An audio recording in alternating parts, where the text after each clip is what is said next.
Okay, here's a look at the Dinosaural Tube Bender. I've made a few of these in the past and I really rave about them. Uh, and I always explain what they are because a lot of people haven't heard of them. It's an overdrive, um, but it's not like all the '70s style overdrives. Dodd 250s and Tube Screamers, and then every variant of the Tube Screamer you can think of, which all use. I'm going to talk a lot in this one. I don't know what's worse, my playing or my talking. It's probably 50-50.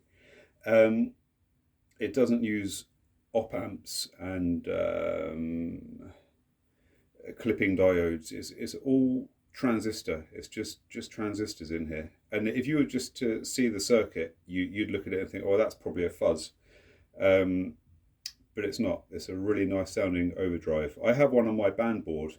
The reason I use this is because I find with a lot of op amp overdrives, I can always hear like as a note rings out I can hear like sizzling sausage type sounds. Keir Starmer would probably be into that. And with this, you don't. You just get a real nice natural deep sort of growl. And when I in my band, I tend to use. I'm using a little tube amp now, which is fine for home, but it's not quite enough for the band. And I tend to take a 40-watt PV Envoy with me, and it's got a real sterile, clean sound. It's nice, but it's super clean, and the drive channels are awful. I just don't like the drive sounds at all. They're not for me. And so what I do is I put my little transistor PV on the nice and loud on the clean sound, and I just set this up to where it's got a nice bit of crunch, and it's on all the time from that point on. And all my other pedals I stack after it. It's just always there, and it was the same when we recorded the album. It was one of these, always on, and then everything after it. And that was that really, because it makes your amp, it puts your amp in that sweet spot, but it will go almost up to a fuzz. I guess that's what the design is really. It's an overdrive that goes into a fuzz, and you can use the selector switch to add a mid hump to it, like a tube screamer, I suppose. It sounds nicer than any overdrive I've built or owned or anything. It's a real nice circuit. It gets no credit or praise, and Josh Scott just needs to mention it. So and then I don't think there's any out there to go nuts on reverb anyway.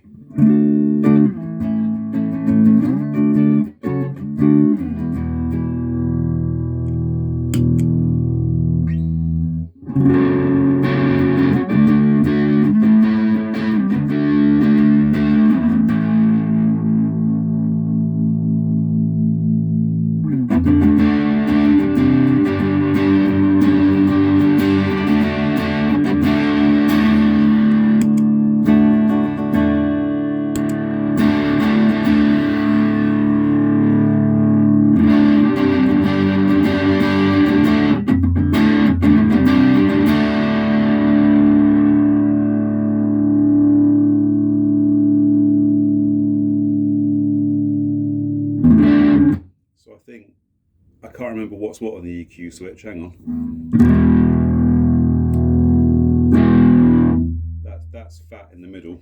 I think up is flat, in the middle is fat. I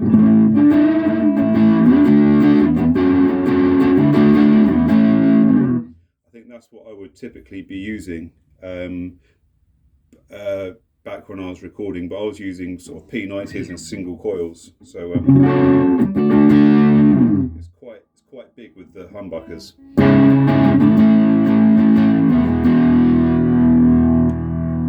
Down here is a slightly V-shaped scoop.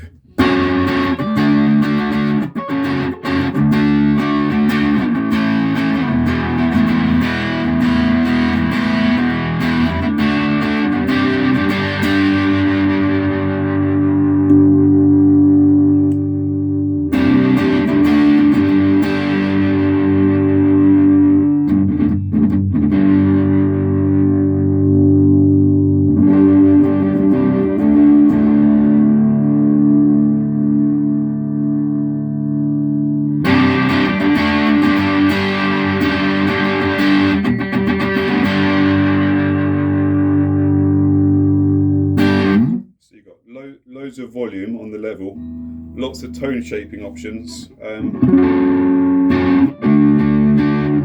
really nice sort of natural bell-like but barking overdrive.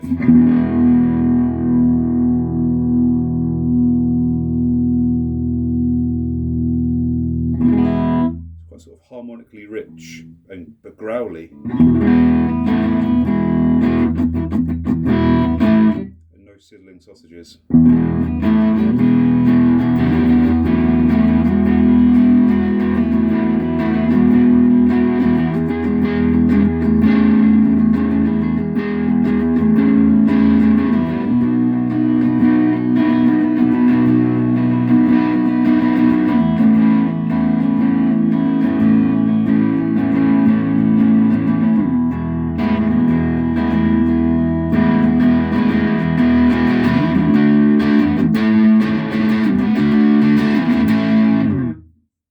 Quite dynamic as well. It's quite sensitive to your playing.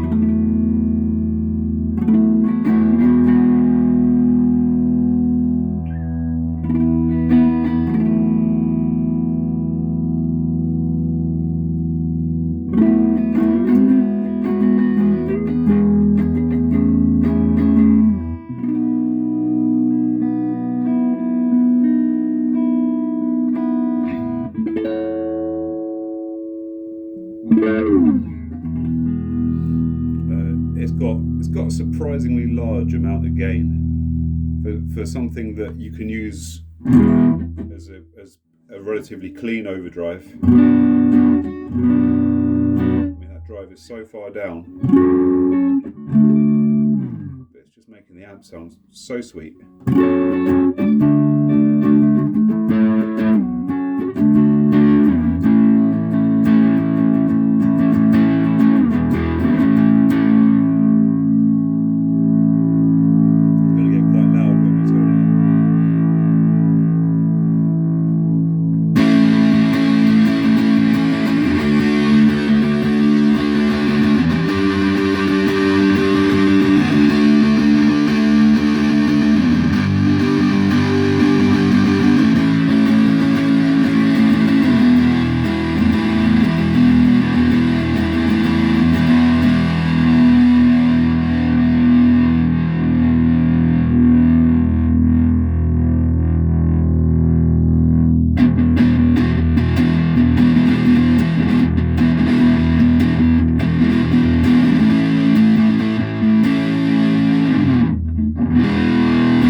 That's a lot of gain. But even up that high, listen to the noise floor. It's low.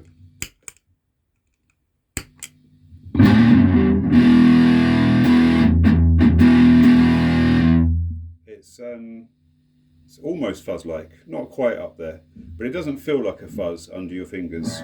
It still feels. It doesn't feel like it's going to do like infinite sustain or anything, you know.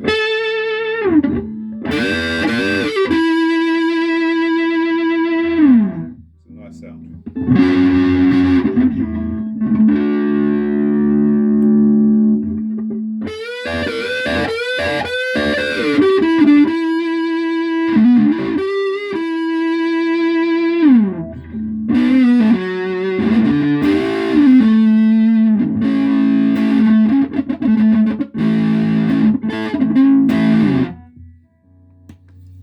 Down here for scooped.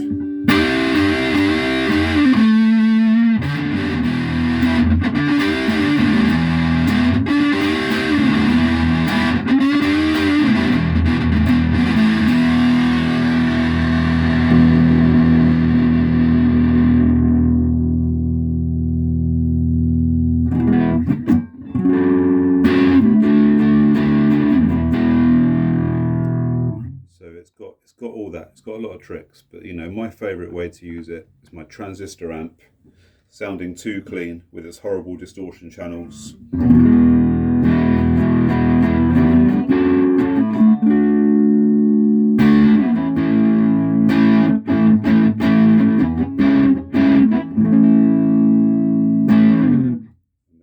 You can stack whatever you want after that, and it's just going to cope with it and sound very nice.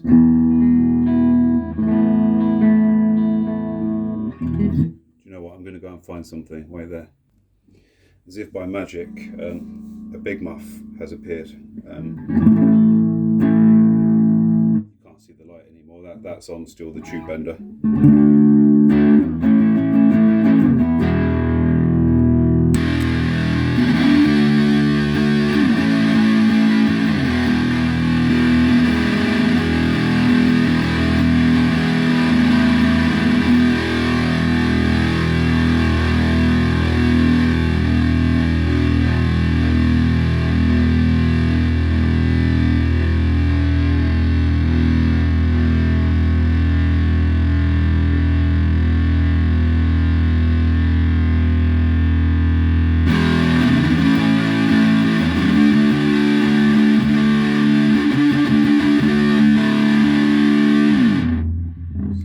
Only serve to sort of enhance the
that's on my board for a reason. It's a really, really nice overdrive that just sounds, it purrs and it stacks well.